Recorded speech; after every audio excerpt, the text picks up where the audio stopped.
happened and what its impact was. Tomorrow, we will remember the thousands of lives lost during the September 11th terrorist attacks. Tomorrow, it will be 15 years since that dark day. For one Buffalo man, his 9/11 story is still being written as he helps rebuild what was lost. News 4's Marissa Perlman is in New York City with this story. For 13 years, University at Buffalo grad Michael Garz has put his heart and soul into rebuilding this building. It's the World Trade Center Transit Hub. Now the project is almost finished, and he sits down with us to tell us how he tried to honor what happened here and to try to reconnect this city once again. None of us wanted to do this job. We'd rather not have had the opportunity to do this job.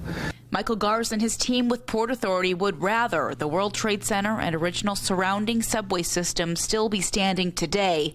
But of course, 15 years later, that's not the case. We can't forget that it happened and what its impact was. After the towers fell, Garz was asked to manage a project that would define his career. Rebuild sacred ground, the $3.2 billion transit hub at the World Trade Center site. How do I commit myself to undoing or helping to undo the tragedy that day? It's a project that would carry a lot of meaning for a lot of people. How do you come back from the experience of 9/11 and give expression to the spirit of and strength of a culture?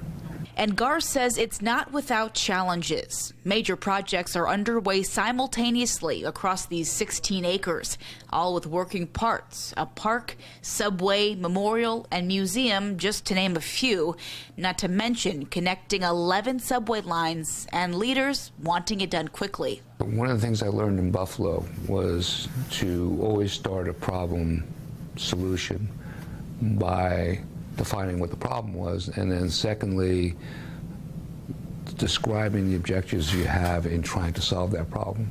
So he made this place special and different, setting a new standard for this connective corridor with what's called the Oculus, lined with white Italian marble, serving as its centerpiece. And it's all to remember those lost and to keep this alive years from now. The first time I came on the site, I went down to the lowest level of the site.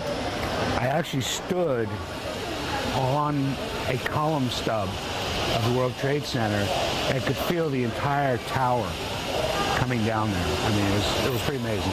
And through all of these obstacles and sometimes criticism, he keeps sight of why he's motivated to do this job. It's really to embody the spirit of those of the Port Authority who lost their lives that day.